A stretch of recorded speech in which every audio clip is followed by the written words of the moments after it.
मोहने गाळेगावचा हा नाला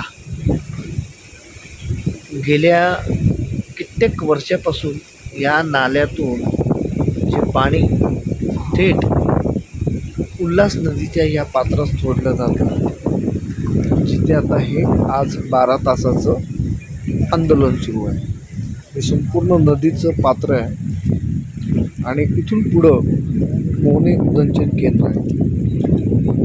बघू शकता सध्या नदीचा जो प्रवाह आहे तो असा सुरू आहे. थोडंसं पाऊस थांबल्यामुळे